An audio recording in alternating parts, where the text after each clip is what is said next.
We are the music makers, and we are the dreamers of dreams.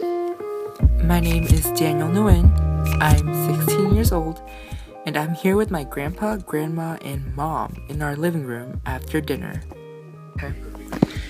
Khi mà ông bà còn trẻ, cuộc sống của ông bà như thế nào? Lúc còn trẻ thì cuộc sống như thế nào? Lúc ông ba còn trẻ thì ông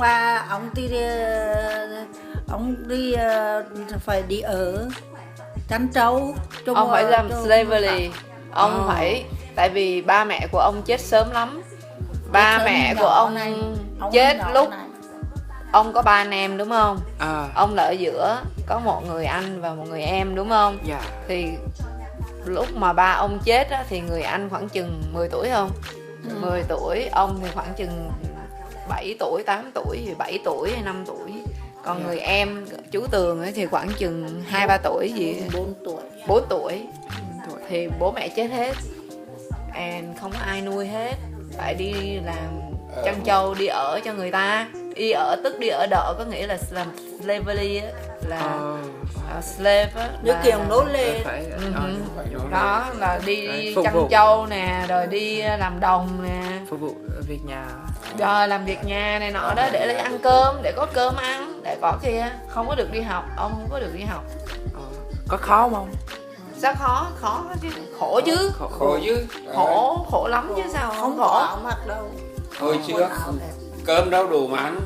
Không có cơm ăn đâu. Đủ khoai là khoai lang thôi, khoai lang thôi. Khoai lang hả? Bà thì đỡ hơn ông. Bà có bố mẹ, nhưng mà bà cũng chỉ đi học đến lớp 7 thôi. Bà phải ở nhà, cũng phải làm việc nhà, phải trông em, giữ em nè, rồi đi làm chăn trâu nè, làm đồng nè, cấy lúa nè, trồng cây nè, rồi xong rồi gặt lúa này nọ thứ phụ cho gia đình, hiểu không? Rồi xong rồi khi mà lớn lên rồi 18 tuổi thì đi làm cho cái gọi là giống như là một cái hợp tác xã, là giống như là một cái group mà về của nông dân á, mấy cái người nông dân á, người ta trồng cây trồng đồ á với nhau á, hiểu không? Rồi xong rồi bao nhiêu đến năm 20 mấy tuổi thì lấy nhau. 23 tuổi là ba lấy ông. Ok. Bà có biết gì, bà hay ông có nhớ gì về chiến tranh không? Chiến tranh này mẹ mày mọc đâu đấy rồi. Chiến tranh là ông đợi mẹ nói rồi, 18 tuổi là ông vô cái army, ông vô quân đội, hiểu không? Ông đi quân đội rồi xong rồi ông lúc đó là ông với bà là ở North, hiểu không? Ở miền Bắc Việt Nam. Miền Bắc Việt Nam thì đánh với lại miền Nam Việt Nam với lại Mỹ, đánh với Mỹ, dân quân tự vệ đó, dân quân tự vệ. Rồi lúc đó là những cái năm mà ông bà lấy nhau xong là bắt đầu Mỹ là ném bom, là lấy máy bay á, ném bom ở ngoài Bắc á, tấn công ngoài Bắc, hiểu không? Bom rồi đó, B-52 á, hiểu không? Agent Orange, đúng không? Rồi chất độc màu da cam này nọ đó thứ đó. Nhưng mà ông may mắn là ông không có đi lính vào cái khu mà Central mà bị cái Orange nhiều, hiểu không? Ông thì ở xa hơn, thành ra ông không có bị cái đó. Nhưng mà lúc đó là ném bom thì mỗi cái nhà là có một cái hầm. Có một cái hầm, đã phải đào một cái hầm ở dưới đất. Ông bà có phải đào hầm không? Có chứ, mỗi nhà đều phải có một cái hầm. Đông người phải 3 hầm, 4 hầm. Mà ít người là phải 1-2 hầm. Hiểu không? Người ta đào ở ngoài vườn, người ta đào ở trong nhà. Người ta mới đi dùng trong cây lên đi này. Người ta dùng cây cỏ, người ta che cái nắp hầm đi. Hiểu không? Tại sao người ta không đào hầm ở trong nhà, là tại vì khi mà ném bom nó thấy nhà là nó ném xuống. Có hiểu không? Con phải chui ra ngoài vườn, ngoài cái những chỗ trống để cho người ta không có biết là con ở đó, hiểu không? Thì con phải đào hầm ở ngoài vườn, rồi con dùng cái gì con che nó đi, hiểu không? Rồi khi mà mỗi lần mà máy bay nó tới thì người ta đánh kẽn, người ta đánh hú còi, người ta làm cái horn đó, người ta rú lên cái là alarm cái alarm á, thì bắt đầu mọi người chạy, bỏ hết mọi thứ đang ăn cơm hay là đang làm cái gì phải cũng ngưng lại hết, chạy đi xuống trốn. dưới hầm trốn thì người ta khi mà bom nó thả xong rồi thì chạy lên, thì có nhiều người cũng bị chết, nhưng mà nó ít đỡ hơn là con không có, con hiểu không? Là làm sao biết người ta ngưng lại? Nhưng mà Thì khi mà máy bay nó tới nó thả xong rồi thì nó đi thì người ta lại hú nó còi. Hú còi là mảnh lần bom nữa. nó đi. Nếu mà mình chui xuống hầm thì mảnh bom nó đi đâu. Nó bay tùm lum Nó bay thì tùm nó lum. ba còi là ok, là người ta bắt loa, người ta nói là bom là xong rồi thì quay trở lại. Để ba kể cho con, ba đẻ mẹ này, ba sinh mẹ ra là có như cùng đang chiến tranh, đang trong thời kỳ chiến tranh, đang Mỹ rồi răng bỏ bom bên đó. Thế là ông về làm cho ba một cái hầm với to rồi. Thế là mỗi lần mà ba máy bay là ba bế cả mẹ đi xuống hầm rồi mẹ ba thúc mẹ một cái trên cái đầu, em bé tí xíu trên cái đầu mà nó móp mấy tuần luôn, nó bị đầu đó. Cái đầu của mẹ nó móp nó tròn, nó bị móp cái đầu đó, Cây nó đó. bị móp cái cây trên này này. tại vì cái nắp hầm này phải có mấy cái cây có mấy cái để cây cho nó khỏi đất, nó khỏi rơi xuống. Thì nó làm như đập cái vào, nhà đập vào. vậy, nó làm hạ dày nó xong rồi bị cái cây nó thúc vô cái cây, khi đó là nó rẹt xuống rất là thấp, nó rẹt xuống máy bay nó ra xuống đến đột cây hết luôn, đột cây là coi nó rẹt xuống là ba sợ quá bế mẹ ra. Lúc đó ông lấy bà nhưng mà ông không có ở với bà, tại ông phải đi chiến đấu, ông phải đi đánh nhau. Ông phải đi, ông là troop mà, ông phải đi chiến đấu, còn lâu ông mới về với bà một lần thôi. Bà ở nhà nuôi con thôi, hiểu không? Xong rồi có lần thì bà đang làm cái gì ở ngoài sân, thì ngày máy bay bà vô,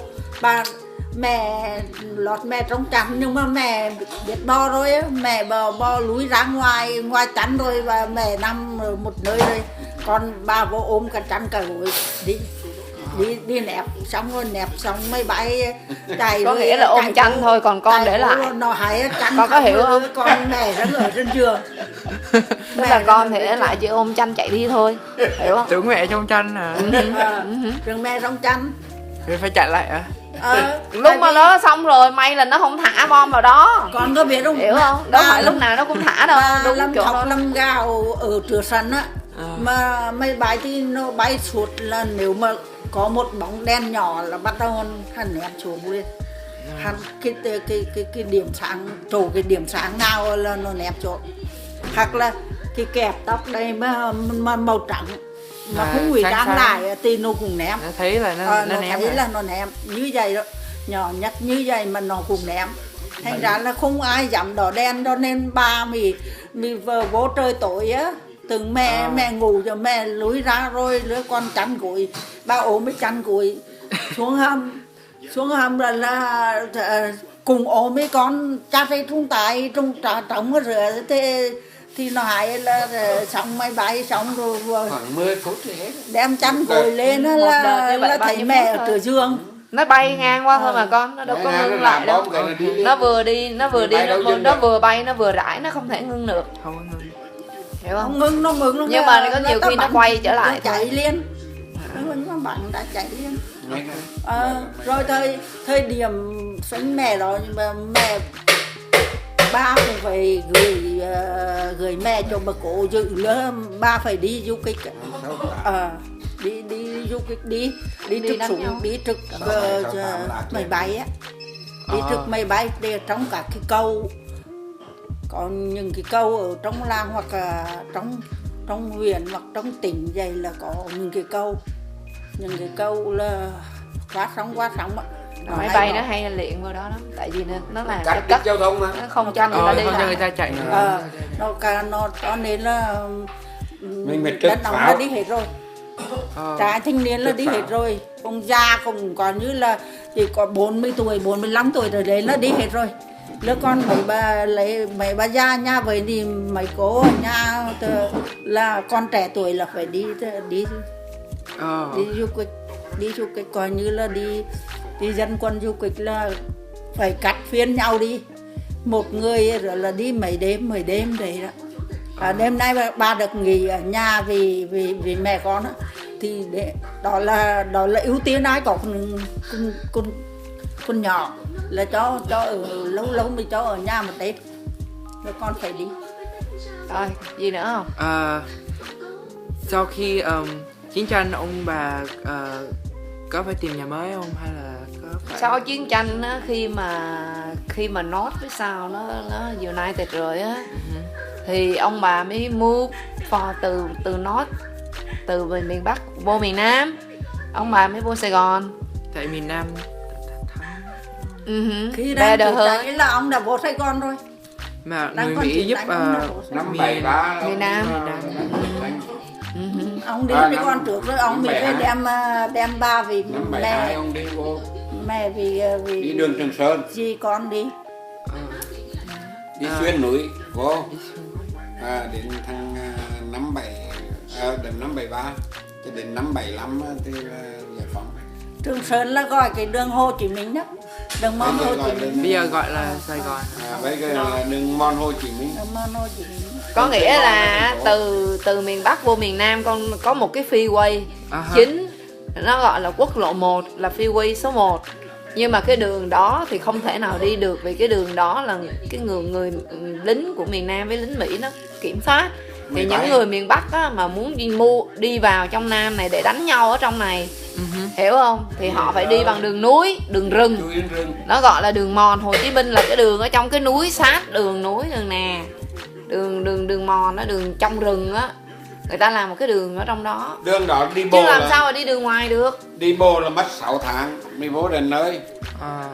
Mà trong lúc đó đi xe hơi mà đi đường 1 rồi mà đi thẳng vào việc gì thì đi mà mấy ngày tới. Đi 2 ngày 2 đêm là tới. Hồi đó là người ở ngoài quê ông bà là gọi thằng Mỹ là Johnson. Johnson. Ở đó là Johnson đang tổng thống. Johnson đang tổng thống đó. Nixon chứ. Nixon. President Nixon à? Johnson thì có kia. Rồi còn gì nữa không? Thì bây giờ khi ông bà qua Mỹ á, thì ông bà suy nghĩ gì về mấy người Mỹ và như cuộc sống bên Mỹ như thế nào? Bây giờ ông bà qua Mỹ thì ông bà cô yêu đất nước Mỹ thì ông bà mới đi qua đây. Cô có thích, rất thích. Tại vì á, actually á, là vì khi mà cái in the war đó mình chỉ nghe cái information từ một phía thôi. Lúc trước mình ở miền Bắc thì mình rất là ghét người Mỹ, tại vì mình thấy người Mỹ đánh bom mình nè, dội bom mình nè, giết mình, có hiểu không? Nhưng mà những người miền Nam thì họ lại nghĩ ngược lại, hiểu không? Ở người miền Nam thì họ lại ghét Liên Xô, họ lại ghét Trung Quốc, tại vì những người đó là giúp cho người miền Bắc để đánh người miền Nam, có hiểu không? Còn Mỹ thì giúp người miền Nam đánh người miền Bắc, hiểu không? Hai bên đánh với nhau. Thì mình ở miền Bắc thì mình ghét Mỹ, tại mình thấy Mỹ đánh mình. Nhưng mà khi mà mình vô đây rồi, mình mới hiểu được là do cái chiến tranh hai bên nó xúi dục nhau thôi, hiểu không? Nó cũng vì propaganda. Thành ra mình mỗi người á, mỗi một bên á phải có một cái reason, hiểu không? Cái reason nào họ cũng kêu là đúng hết. Mình ở bên nào thì mình thấy bên đó đúng, có hiểu không? Chế độ nào thì nó theo chế độ đó thôi, hiểu không? Con không phải support thôi. Sang đây phải phục tùng theo đây à? Hiểu không? Về Việt Nam rồi phục tùng theo Việt Nam, như đâu có chuyện về Việt Nam phục tùng theo Mỹ nó đâu có được. Một chế độ là mình phải phục tùng theo chế độ. Thì xong mà rồi. giờ có như Tại vì người Bắc á thì họ được người Bắc thì họ được giáo dục là cái người Mỹ là invade, hiểu không? Là xâm lược, là xâm chiếm nước Việt Nam, đúng không? Rồi đánh người Việt Nam, đúng không? Hồi xưa là như vậy. Còn người miền Nam á thì họ lại được giáo dục, họ lại nói là ok, không phải là người miền Bắc chiếm cái nước của họ, chiếm cái đất của họ, hiểu không? Làm cho họ đang sướng mà họ phải khổ, Hiểu không? Miền Bắc là tại vì giàu hồi lúc hơn ạ. trước khi mà trước giải phóng người miền Nam ở trong này thì có người Mỹ support đó, thì họ sống sướng hơn, họ có nhiều tiền hơn, họ văn minh hơn. Còn khi người ngoài Bắc thì rất là nghèo khổ, hiểu không? Nghèo khổ hơn nhiều. Thành ra khi mà chiếm được miền Nam rồi thì những người Bắc di cư vào trong miền Nam á, thì họ những người miền Nam phải khổ. Tại vì những người miền Nam không có được sướng như hồi đó nữa, tại vì không có người Mỹ cho ăn nữa, rồi không có người Mỹ support nữa, trợ cấp nữa, đúng không? Rồi xong rồi những người miền Nam không được ăn gạo ngon, không có được ăn đồ ăn ngon, có vàng có vòng có gì là phải giấu. Tại vì nếu mà con có vàng vòng là bị người ta nói là mình là tư sản á, là họ lấy hết lại. Tại vì community, cộng sản có nghĩa là tất cả mọi người phải giống như nhau. Con không có được có tài sản riêng, con không có được nhà riêng, con không có được đất riêng. Tư sản miền gì? Tư sản có nghĩa là đánh tức sản. Con có hiểu không? Con có hiểu cái community, tức là cộng sản đó, người ta nghĩ á là người ta lấy hết đồ, người ta lấy hết đất đai, lấy hết của cải lại chung, xong họ chia đều ra, tất người nào cũng giống như người nào. Nhưng mà họ không bao giờ làm được như vậy hết. Họ nghĩ như vậy là the best, hiểu không? Nhưng mà họ chưa có làm được như vậy đâu.